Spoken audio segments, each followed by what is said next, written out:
Bonjour à tous. Nous allons continuer les vidéos sur la confirmation et sur Wyckoff et je vais introduire un nouveau concept qui est le concept de réaccumulation et de redistribution. Donc on a vu dans un premier temps l'accumulation et la redistribution. Aujourd'hui, on va voir le concept de réaccumulation de redistribution. Donc qu'est-ce que c'est que ces concepts? On va commencer par la réaccumulation. Donc réaccumulation. La réaccumulation, c'est lorsque le prix,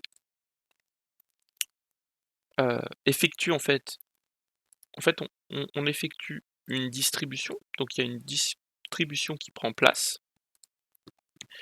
Donc on part du principe que ça, c'est notre distribution. Maintenant vous êtes à l'aise avec le concept de Wyckoff, donc on aurait notre break-off structure ici et en fait le prix va chercher toute la liquidité en dessous de la distribution. Donc là on aurait notre distribution, le prix va prendre la liquidité qui est en dessous de la distribution. Et cette liquidité, elle a un nom, elle s'appelle la trading range. Et en fait, la trading range, elle se situe au niveau du point bas le plus donc au niveau du c'est le point bas, c'est le point le plus bas de, la distribution, de la base de la distribution. En général, elle se situe au niveau de l'AR, de l'automatic rally, en général. Donc Heu, donc ce qui va une réaccumulation va prendre place au niveau de la trading range. La trading range, c'est le niveau de liquidité, le point le plus bas au niveau de la distribution. Ce niveau de trading range prend aussi place au niveau de l'accumulation. Mais là, on va rester sur la, distribution. Donc on a une distribution qui prend place, on a une prise de liquidité, on a un break of structure. Ensuite, on a le prix qui vient prendre toute la liquidité qui s'appelle en dessous de la distribution qui est la trading range. Et à partir de là, ce qui va se passer, c'est que le prix va ralentir. Et au lieu de continuer à faire des plus bas, en fait, il va réaccumuler afin de faire des plus hauts. Et du coup, ce concept-là, ces deux phases-là, donc on a une phase de distribution. Donc là, on a clairement une distribution. Je vais le mettre dans une autre couleur. Donc on aurait une distribution ici. On a une distribution qui prend place. Et ici, en dessous de la trading range, donc en dessous, donc je vais quand même noter, donc la trading range, c'est le point le plus bas d'une accumulation et d'une distribution, des deux.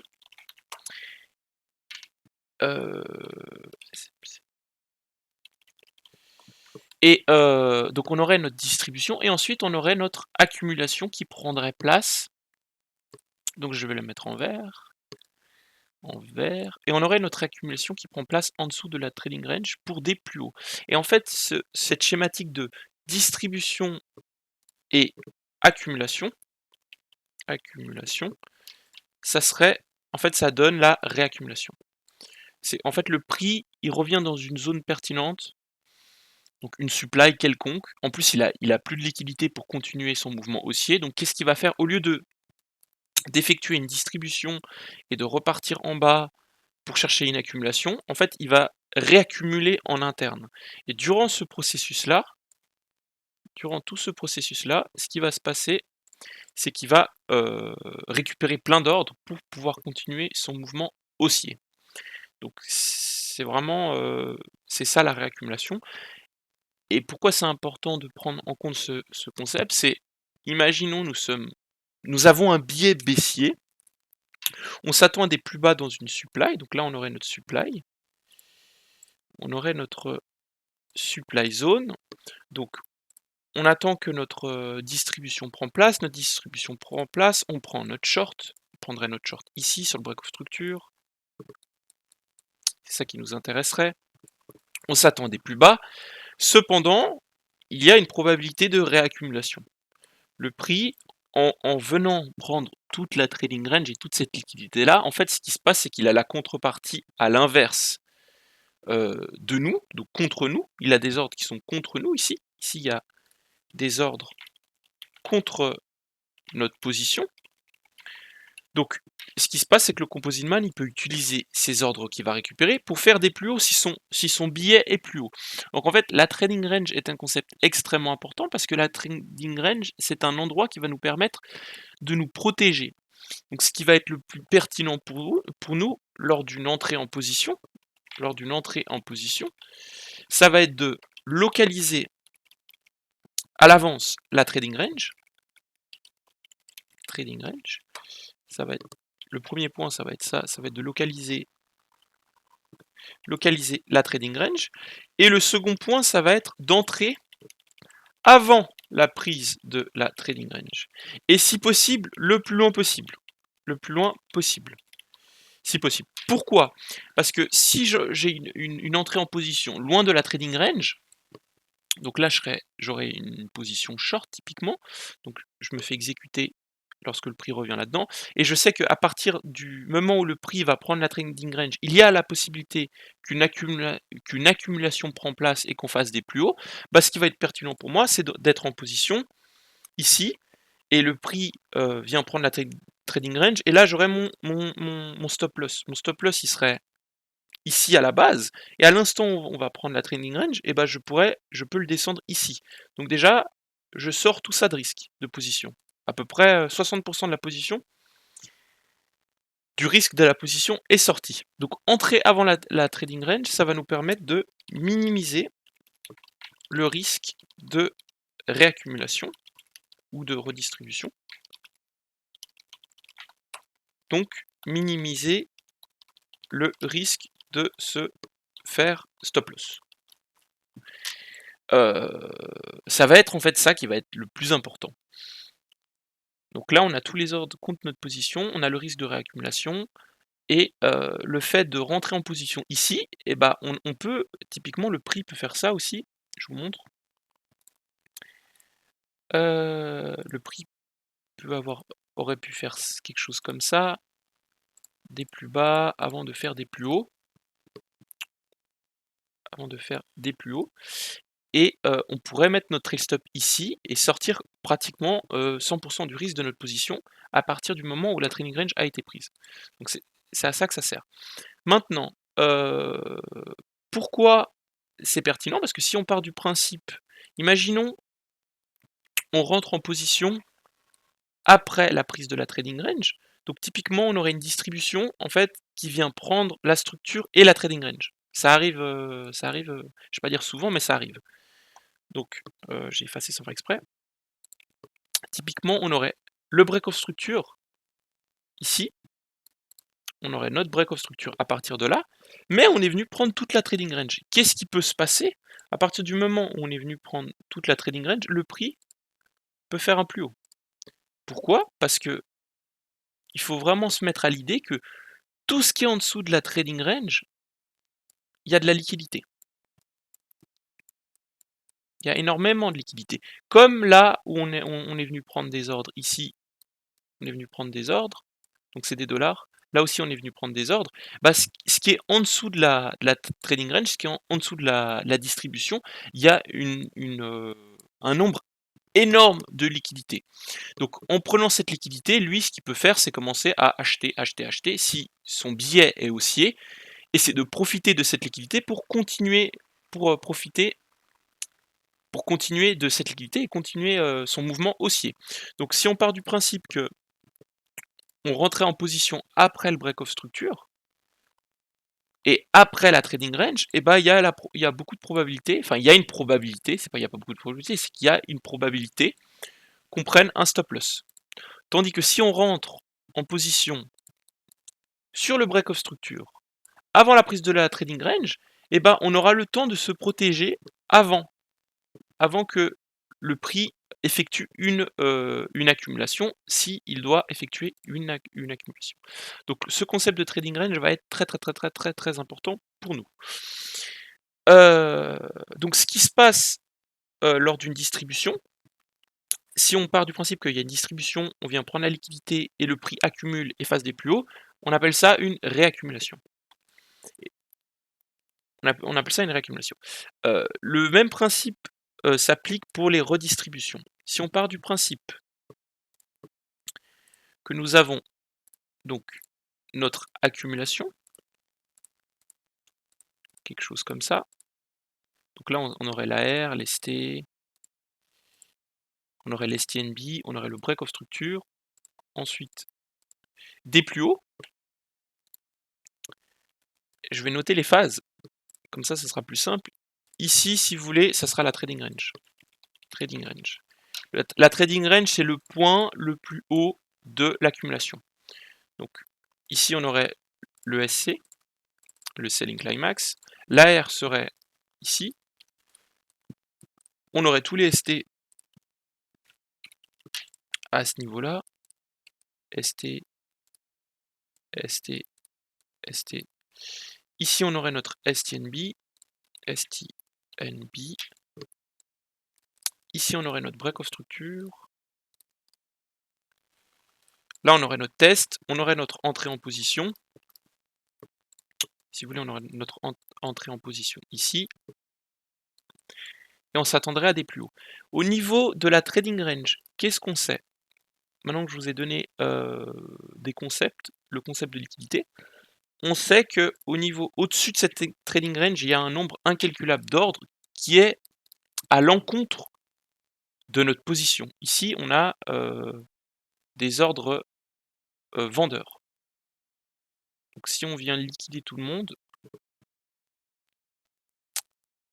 on a toujours ce principe de contrepartie.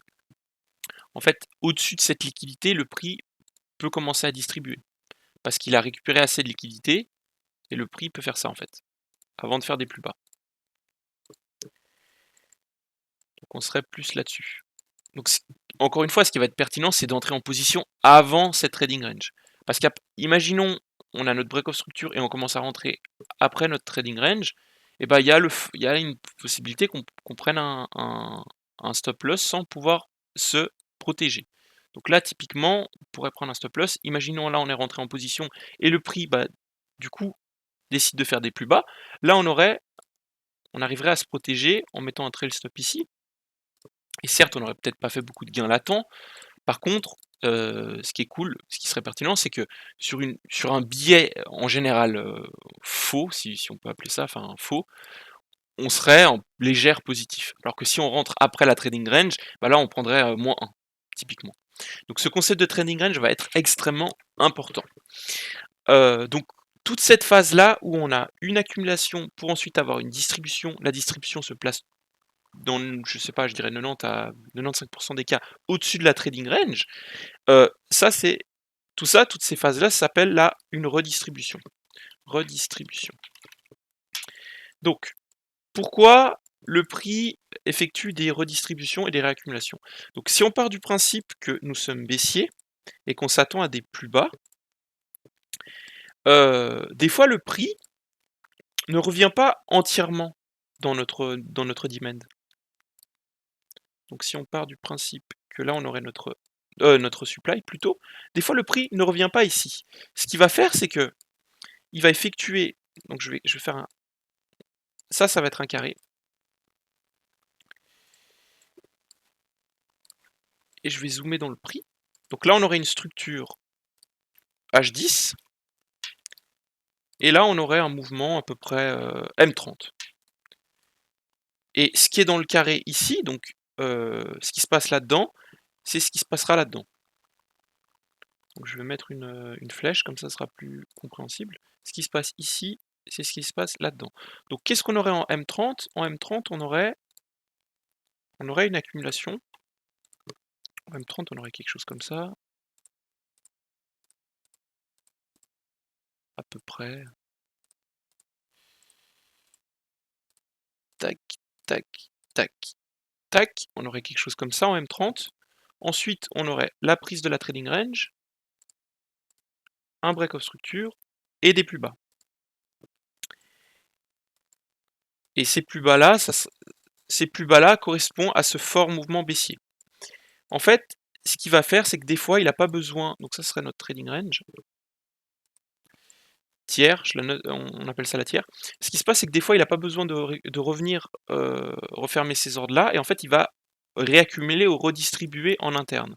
Et les gens vont se placer et il va récupérer assez de liquidité à travers cette redistribution pour continuer à effectuer son mouvement baissier. C'est pour ça que des fois le prix ne revient pas. Il se passe ça en fait, en interne, en petit time frame, il se passe ça. C'est pour ça que c'est important pour nous de comprendre ce concept de redistribution et de réaccumulation. Maintenant, sur les graphiques, est-ce que je peux vous donner un exemple? Il y en a partout des réaccumulations et des redistributions. Je vais voir sur Euro-USD. Alors, je vais mettre en plus grande time frame. Et je vais vous montrer une redistribution. Alors, une réaccumulation. Là, typiquement, là, on en a une super de réaccumulation. On a un exemple absolument parfait de réaccumulation. Donc, on a un low, un high. Entre ce low et ce high, on est haussier, ça, on est bien d'accord. Il n'y a pas de doute là-dessus. Donc, qu'est-ce qu'on peut voir? Ouais, en 12 heures, c'est bien. En 12 heures, c'est pas mal. Donc, en 12 heures, qu'est-ce qu'on voit? On voit qu'on a une structure haussière ici. Ensuite, on a encore une structure haussière ici. Et ensuite, on a encore une structure haussière ici, jusqu'à qu'on vienne casser la structure. Donc là, on a une question. Alors, en dehors de la structure, ce qu'on voit, c'est qu'il y a une distribution où on a une mèche ici, on a une prise de liquidité, on a encore une mèche ici, on a encore une prise de liquidité. Là, on aurait aussi des ST un peu en interne. Donc là, on est dans une phase, on a clairement une distribution. On a notre break of structure. Ici, on aurait notre break of structure, vous voyez. Ensuite, on aurait notre supply de base. Elle est ici, notre supply de base. Donc, le prix est revenu tester notre supply et ensuite est venu continuer le mouvement baissier. Donc notre trading range serait le point le plus bas de la distribution. Donc le point le plus bas de la distribution, c'est ce lot-là. Donc ce qui est pertinent pour nous, quand on voit cette structure, qu'on a une structure, on a une distribution et la structure a changé en 12 heures, c'est de rentrer en position. On voit qu'on a une super distribution. Qu'est-ce qu'on voit aussi, c'est que on a un low et un high, donc on est un petit peu overextended. Alors on reste haussier, mais sur le 12 heures, on est passé baissier. Donc on pourrait trader un retracement. Donc on aurait notre break of structure. On mettrait notre ordre dans notre supply et on chercherait peut-être un retour dans cette zone. Ou voir des plus bas si l'order flow est baissier. Mais là, on serait plus sur un retracement, donc on s'attendrait à ce que le prix vienne retracer dans cette zone-là, qui est le dernier sell avant le buy. Bah là, il y a encore une réaccumulation. Si vous voyez, on a une distribution. On est venu prendre la trading range et on est venu réaccumuler. Ça, c'est une réaccumulation. Typiquement, là, on en a une de réaccumulation. Donc, si vous voyez, on a un low ici, un high ici. Le prix n'est pas revenu là-dedans avant de faire des plus hauts. Il est venu distribuer pour ensuite prendre la liquidité en interne, réaccumuler et continuer le mouvement aussi. C'est ce que je vous ai expliqué schématiquement, mais là, il l'a fait de la même manière. On va reprendre notre exemple. Donc là, on aurait notre supply, on aurait placé notre ordre, et à partir du moment où, en plus, on s'est placé avant la tiers, et vous voyez que à partir de la tiers, on a beaucoup de liquidité. On a une mèche ici. Là, on a une mèche. Là, on a encore des equals. Là, on a de la liquidité. Donc, à partir du moment en dessous de cette trading range, ce qu'on sait, c'est qu'il y a énormément de liquidité. Qui dit qu'il y a de la liquidité inverse à notre billet, le prix peut faire ça en fait. Je vais vous montrer graphiquement ce qui se passe lorsque il vient prendre les ordres inverses à nous. Il peut faire ça maintenant. Il a la liquidité, il peut se permettre de faire des plus hauts parce que il a la contrepartie inverse. Donc, ce qui est important pour nous, c'est là typiquement, on entre en position avant la tiers, donc on se protège, et puis après on trail stop. Donc là, notre SL au début serait là. À partir du moment où on a pris la trading range, et ben on managerait, on mettrait notre stop loss ici. Après, il y en a qui sont peut-être plus agressifs, ils le mettraient là, ou ils le mettraient là. Ça dépend de chacun. Mais là, au niveau de la structure, si on regarde juste la structure, on aurait un high ici et un low là. Et donc, qu'est-ce que le prix nous fait? Donc vous voyez, le prix est lent. On n'a pas une grosse impulsion baissière ou une continuation, le prix vient là et on fait des plus bas, comme là où on a une injection des ordres. Là, le prix est lent, on a pris la trading range et le prix repart. À partir du moment où vous voyez, on a pris cette liquidité, on a un mouvement impulsif haussier.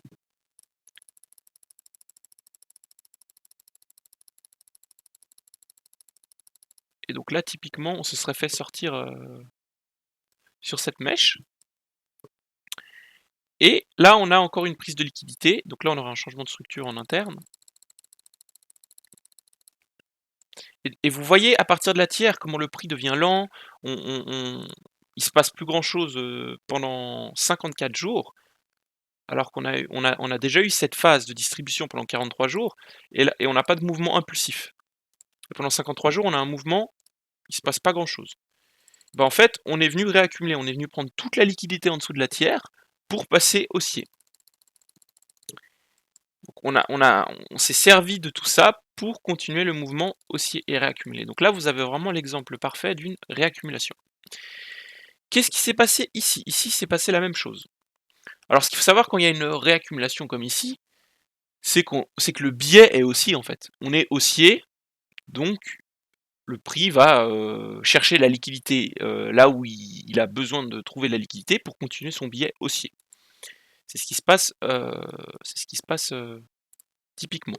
Ici, on aurait aussi une distribution, une redistribution. Alors, je vais juste regarder sur quel time frame on est à peu près. Donc typiquement, on aurait à peu près une supply ici, qui est notre dernière manipulation. On aurait une supply ici. La structure en interne, on aurait un high ici, un low. Et en plus grand time frame, on aurait un high ici et un low. Donc en plus grand time frame, on serait baissier. Après, il faut regarder la plus grande time frame, mais c'est ce qui se passerait en interne. Donc, je vais me mettre sur la bonne time frame. Donc, typiquement, qu'est-ce qu'on aurait en plus petite time frame? Donc en plus petite time frame, on aurait en 2 heures peut-être. On verrait mieux ce qui se passe. Donc, en 2 heures, on aurait notre buying climax ici. Ça serait notre buying climax. Ça serait notre AR. Qui dit AR dit trading range. Ce serait notre trading range. Ici, on aurait notre UT et notre break of structure. Donc là, on aurait notre UT. On aurait notre break of structure. Donc, je vais revenir en arrière.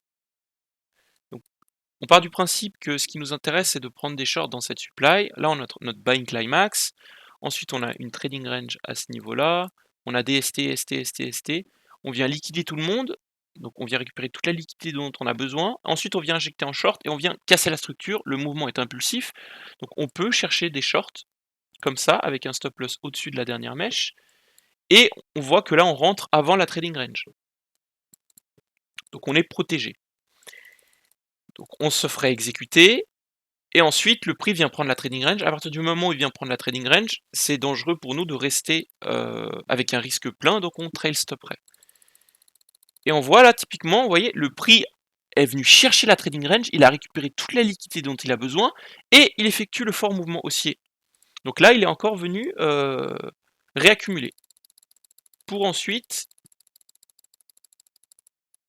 peut-être il fait des plus hauts, peut-être que non. Donc là, ça ferait sortir en position. Donc vous voyez à quel point la trading range est puissante. On est venu prendre la trading range et on a le fort mouvement haussier. Et encore une fois, vous voyez la différence entre une distribution et une réaccumulation. C'est quoi la différence? Une distribution, il se passe ça plus ou moins. Hein. En fonction sur laquelle time frame vous êtes, vous avez votre break, puis après c'est impulsif. Donc vous avez break et structure, ensuite le prix revient et le prix est impulsif. Une réaccumulation, donc on a la distribution, on vient prendre la trading range et le prix commence à être très lent. Possible qu'on refasse un plus bas, mais le prix est d'une lenteur. Il n'y a pas de mouvement impulsif comme ça. Vous voyez, le prix est lent. Le prix est extrêmement lent. Et quand le prix est lent, on est dans une réaccumulation. Et donc, on aurait, je vais mettre en 4 heures, des plus hauts, parce qu'on l'a vu avant, qu'on allait avoir des plus hauts.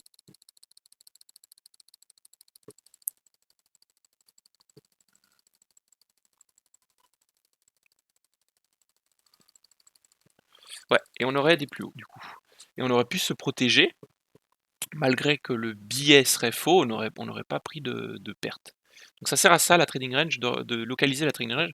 Ce qu'il faut savoir, c'est que là, en plus, on voit qu'on avait de la liquidité, on avait un lot ici, et encore des equals. Et on est venu, en fait, chercher cette liquidité-là, et cette liquidité-là, afin de réaccumuler. Si vous voyez, à l'instant où on est venu prendre ces lots-là, on a eu le fort mouvement haussier, et puis on a changé de structure. On est passé haussier en petit time frame. Ensuite, le prix est revenu dans notre demand. Le prix est revenu dans cette demand-là avant de faire des plus hauts. Donc ça, ça serait une redistribution. Une réaccumulation. Maintenant, je vais voir si je peux vous trouver une redistribution. Comme ça, on aura fait tous les cas. Donc, une redistribution...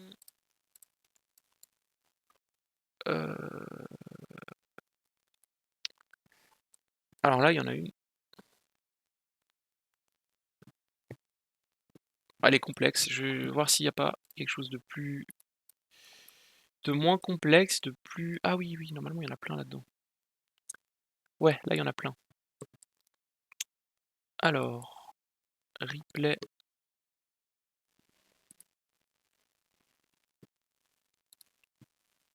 Tout là, il y a plein de redistributions là.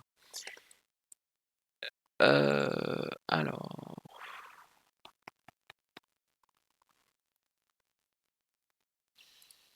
Ouais, c'est pas les meilleurs exemples.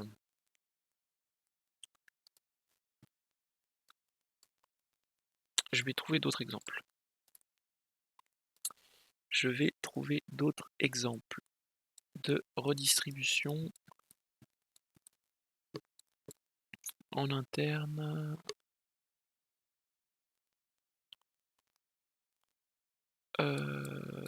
Ah voilà, c'était là. Je sais. Ah, c'était là.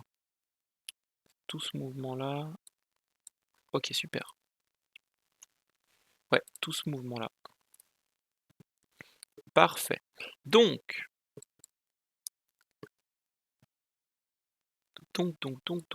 une redistribution. Là, il y en a une parfaite. Ah, celle-là, elle est absolument magnifique. Super. Super, super, super, super. Donc, parfait. Nous avons un high ici, un low là. On aurait une super demand ici, si vous voyez. Donc, c'est le dernier sell avant le buy, avant ce fort mouvement haussier. Et en plus petit time frame, qu'est-ce qu'on aurait?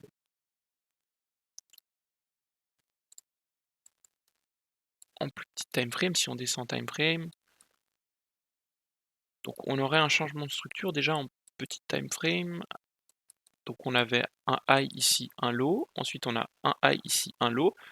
Donc là, on a un break of structure en M45. Donc 45 minutes, on serait passé haussier, puis on est dans notre demand, donc on pourrait chercher des longues en fait. Typiquement, on pourrait chercher un long ici. Donc là j'ai un exemple.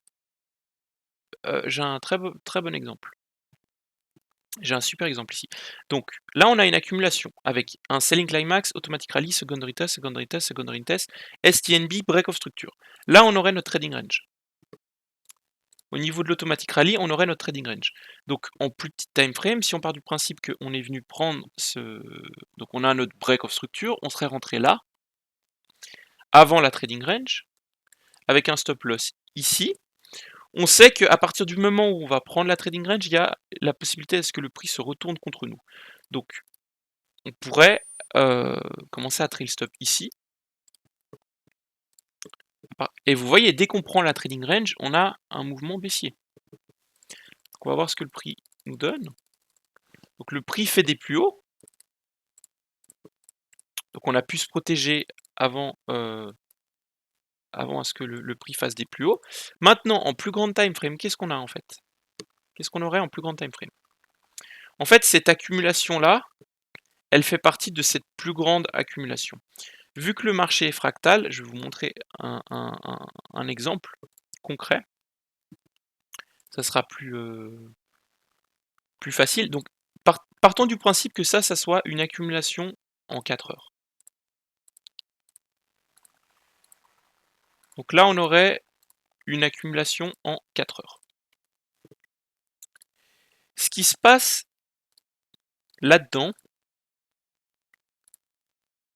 si j'arrive à voilà, trouver mon carré, ce qui se passe là-dedans, vu que le marché est fractal, ce qui se passe, donc ça on est sur du 4 heures, on part sur le principe qu'on est sur du 4 heures. Ce qui se passe là-dedans, il y aurait en fait, donc dans ce carré-là, on serait sur du 8 minutes, et ben il y aurait une accumulation fractale. Donc dans ce creux, on aurait une accumulation en petit time frame, en 8 minutes. C'est ce qui se passerait en petit time frame. Donc en petit time frame, on aurait encore une schématique de Wyckoff où on a une prise de liquidité. Et qui dit accumulation dit qu'on aurait encore une fois une trading range à ce niveau-là.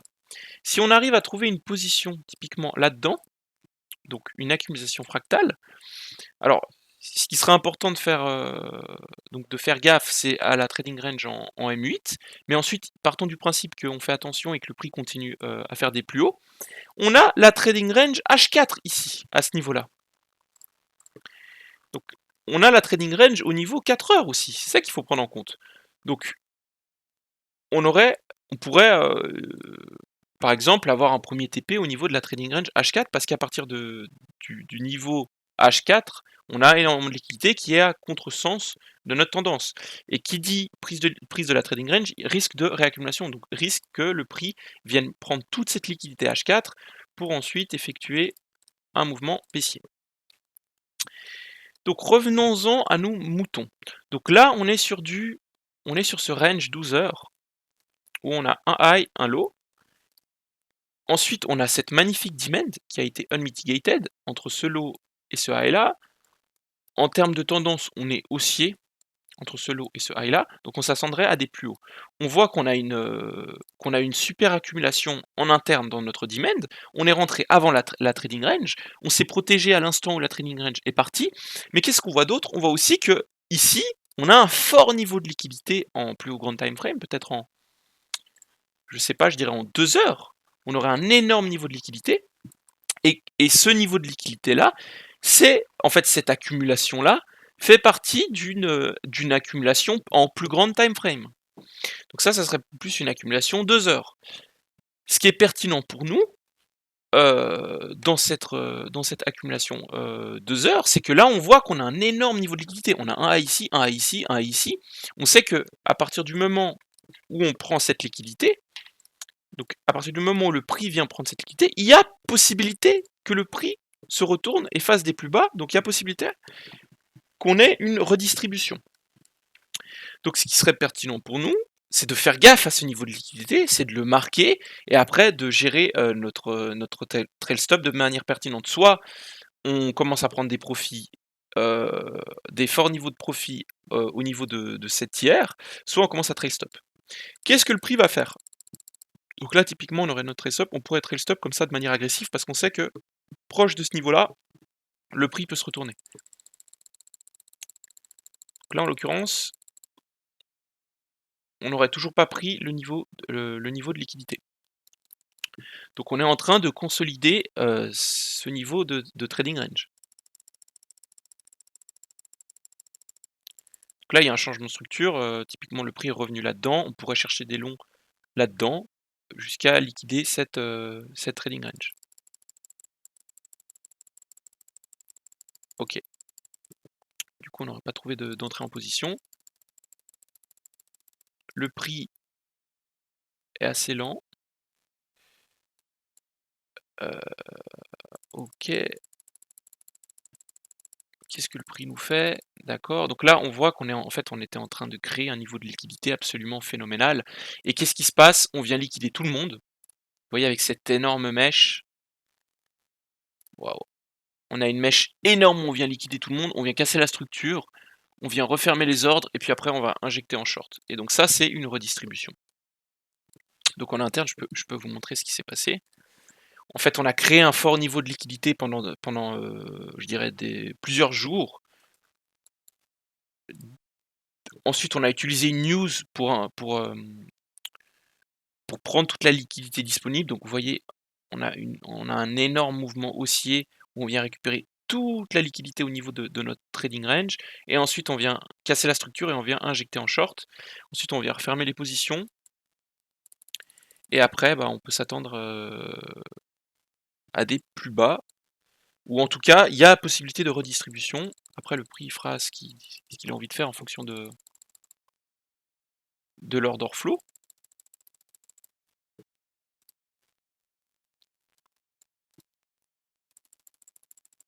Et donc le prix effectue des plus bas. Donc vous voyez à quel point ce concept de trading range est important. Et parce que le prix, en fait n'est pas obligé de revenir dans les supplies. Il n'est pas obligé de revenir dans les supplies. Et s'il ne revient pas dans les supplies, qu'est-ce qu'il va faire? Alors, supply. Donc, le prix n'est pas obligé de revenir dans les supplies ou dans les demands. Qu'est-ce qu'il va faire? Et ben, il va créer de la liquidité en interne. Donc là, il a créé de la liquidité. On a un high ici, un high ici, un high ici. On vient sortir tout le monde et on effectue le mouvement baissier. Maintenant, moi j'ai remarqué 2-3 choses sur les redistributions. Quand elles prennent place, ce qui est intéressant à noter, c'est qu'une redistribution, pour qu'elle soit entre guillemets pertinente, il y a plusieurs. Enfin, pas pertinente, mais la probabilité qu'il y ait une redistribution, il faut qu'elle revienne à peu près dans 50% du dernier mouvement. Donc là, typiquement, si on prendrait le Fibonacci, on aurait ce high, ce low, le prix est revenu dans les 50%. 2, c'est qu'on a beaucoup de liquidité sur le chemin. Donc là, typiquement, on a un high, un high, un high, on vient sortir tout le monde. Donc il y a beaucoup de liquidité sur le chemin. Et un troisième critère, c'est que la redistribution, elle doit être proportionnelle. Donc, qu'est-ce que ça veut dire proportionnel? Ça veut dire que regardez tout le mouvement qui a eu lieu entre ce mouvement-là, baissier, et ouais, ce bloc-là, il s'est passé 17 jours. Il y a eu 17 jours avant qu'on ait eu notre fort mouvement baissier. Donc pendant ces 17 jours, en fait, qu'est-ce qui s'est passé au niveau du Composite Man? Il a commencé à placer des ordres, refermer des positions, placer des ordres, récupérer la liquidité dont il a besoin pour ensuite injecter son mouvement baissier. Le mouvement, il a été long en fait. Ça s'est pas fait en quelques secondes ou en quelques minutes, ça a pris du temps. Et en fait, il faut vraiment se mettre à l'idée que tout ce qui se passe ici, c'est comme si on place des ordres. Donc une redistribution, c'est placer des ordres. On place des ordres et on referme des positions. C'est la même chose qu'une distribution, sauf qu'au lieu de revenir dans la supply, eh ben on le fait avec la liquidité qui est présente sur le chemin. Donc là, présente sur le chemin, on avait tout ça. Et vous voyez typiquement que donc là aussi, on en aurait encore une super, on a encore un exemple de redistribution. On a un exemple parfait, encore une fois, où on a une accumulation qui prend place ici, une trading range qui prend place ici. On n'est pas venu prendre ce high, on aurait pu venir prendre ce high, mais il avait assez de liquidité. Donc une trading range ici, ici on a notre accumulation, où on a une prise de liquidité. Vous voyez, là on a de la liquidité, on vient la prendre. Je peux noter les phases, ce sera plus simple. Là, on aurait. Là, en soi, les phases, elles sont pas extrêmement importantes, c'est juste comprendre le prix. Qu'est-ce que le prix est en train de me dire? Le prix est en train de me dire qu'on a de la liquidité ici. Au niveau de la structure, on a un high ici, un low là. Ensuite, on a un high ici, un lot là, on a une grosse mèche, donc on voit qu'on vient prendre beaucoup de liquidité. Peut-être qu'il y avait un lot. Non, ok, il n'y avait pas de lot. Ensuite, on a un break of structure ici. Donc on pourrait s'attendre à ce que le prix revienne là et fasse des plus hauts. Et le niveau de liquidité de la trading range, il est là. Soit là, soit là. Pourquoi? Parce qu'on a un high ici, on a un au niveau du... Si on passe de ce principe-là, on a notre break of structure ici. Ici, on a de la trading range. On pourrait même avoir une trading range ici en soi. On ne peut pas vraiment deviner où est-ce que le prix va être pris. Par contre, ce qu'on voit là, c'est qu'on a des mèches. On a des mèches. On a des mèches ici. On a des equal high là. Et là aussi, on a encore des equal high. Donc on sait qu'à partir du moment où on va venir... Ce qu'on sait, en fait, on ne sait pas si le prix va faire ça. Je vous montre. On ne sait pas si le prix va faire ça, ou si le prix va faire ça, ou si le prix va faire ça. On ne sait pas, nous, on n'a aucune idée. Par contre, qu'est-ce qu'on sait? On sait, et on est sûr de ça, c'est qu'au-dessus de ces highs, il y a de la liquidité. Ça, on le sait, c'est indéniable. Et on le sait qu'au-dessus de ces highs, il y a aussi de la liquidité. Donc, ce qui va être important pour nous, c'est de prendre en compte cette notion. C'est de se dire, ok, là, je suis en position. Imaginons, j'ai trouvé un long dans ce prix. Je sais très bien que à partir du moment où le prix va venir liquider tous ces niveaux de liquidité, il y a possibilité pour le prix de faire des plus bas. Donc qu'est-ce que je vais faire? Qu'est-ce que je vais mettre en place pour me protéger? Et on va regarder ce que le prix fait. Donc là, on voit typiquement, vous regardez, il vient prendre la liquidité et boum, il vient changer de sens. Donc ça, c'est encore une redistribution. Mais il aurait pu très bien prendre la liquidité, faire encore un plus haut et faire des plus bas. Il aurait pu prendre ce high. Mais il a eu assez de liquidité pour faire des plus bas. Nous, on ne peut pas deviner à partir de quel moment il va combien il y a de liquidité sur le marché. Par contre, on peut le voir, on sait très bien que là-dessus, au-dessus de tous ces highs, il y a de la liquidité. Et puis on le voit là, si on descend en plus petit time frame, on voit qu'il y a un fort mouvement haussier. On vient casser la structure, on revient là-dedans, donc on n'est pas revenu profondément. Puis après, on a un changement de tendance. Donc là, je vous aurais montré les deux concepts de redistribution. Et surtout, ce qui est important, c'est ce concept de trading range. C'est prendre en compte et en considération que le prix, à un moment donné, va récupérer de la liquidité en interne. Donc typiquement, ce que nous, on aurait... Si on tradait uniquement les supplies, on serait attendu à ce que le prix revienne là-dedans. Que le prix revienne là-dedans avant de faire des plus bas. Et il a pas eu besoin, en fait, de revenir là-dedans. Il a trouvé de la liquidité en interne pour exécuter son billet baissier sur cette time frame. Puis là, c'est pareil, il y aurait une redistribution ici où le prix revient là, il vient prendre ses equals. Vous voyez, je vais vous montrer. Là, on redescendrait encore en plus petit time frame, c'est juste pour vous donner un exemple. On aurait une accumulation ici, on aurait une trading range là. Le prix vient liquider la trading range une fois, ensuite il revient prendre la liquidité, il vient casser la structure et il vient faire des plus bas. Donc c'est prendre en compte, vraiment, ce qui est important, c'est prendre en compte ce concept de tiers.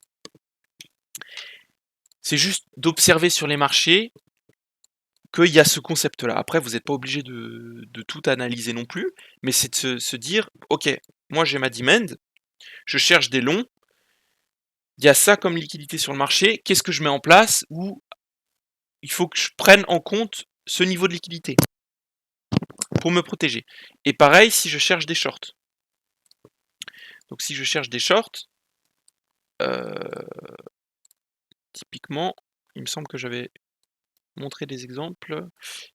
Le prix peut, peut réaccumuler. Oui, je me souviens, j'avais montré des exemples. Là encore, là aussi, on aurait une super redistribution. Regardez. Je vais vous la montrer, puis après j'arrêterai là.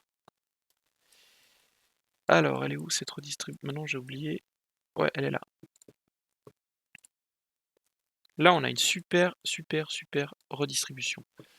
Donc, on aurait, en plus petit time frame, on aurait un changement de structure à partir du moment où on vient prendre ce high.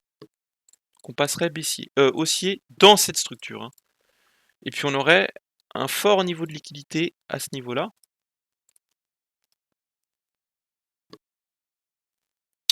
Qu'on peut appeler trading range. Puis là on voit qu'on a un, on pourrait avoir un automatic rally, plutôt selling climax, automatic rally, secondary test, secondary test, secondary test, secondary test, STNB, spring, on vient casser la structure et on pourrait chercher des longues maintenant en interne là-dedans, puis après là-dedans. Qu'est-ce qu'on voit? C'est qu'on voit qu'on a un fort niveau de liquidité, donc on a une accumulation qui a été validée. À partir de où l'accumulation peut se transformer en redistribution? À partir du moment où on vient prendre la trading range. Où est située la trading range? Ici on a un high, ici on a un high, ici on a un high, donc ça peut être pertinent de faire gaffe à ce niveau-là. Qu'est-ce qu'on voit? Le prix fait encore la même chose, vous voyez, on a une énorme mèche, on vient récupérer toute la liquidité, ensuite on vient casser la structure et puis après on va injecter en short. Si on regarde en 45 minutes, on a encore une fois exactement le même concept. Il s'est passé exactement la même chose, regardez. On a une création de liquidité, on a des equals ici parfait. Une fois là, et puis on a notre tiers. On a cet énorme mouvement haussier, on vient récupérer toute la liquidité, tous les ordres. Ensuite, on a ce fort mouvement baissier. Et ensuite, on a l'injection des ordres baissiers. Donc, si je passe en plus grand time frame, on voit que on a ensuite notre mouvement baissier et on fait des plus bas, il me semble. Donc là, encore une fois, on aurait une redistribution. Là aussi en interne, où on a une accumulation. Donc une accumulation, c'est que le prix vient changer de structure.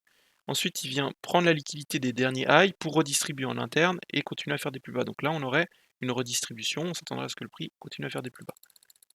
Voilà, puis il le fait. Puis là, pareil, on pourrait s'attendre à ce que le prix revienne là et fasse des plus bas. Peut-être qu'il va encore redistribuer en interne. Non, là, il va distribuer. Voilà, tout ça, c'est vraiment pour vous montrer ce concept-là. Donc le prix n'est pas revenu dans cette supply. Il a utilisé la liquidité sur le marché pour exécuter son billet baissier. Donc c'est tout pour aujourd'hui. Ce qui est important pour vous, c'est vraiment de comprendre ces deux concepts de réaccumulation, de redistribution et surtout de trading range. Et puis voilà.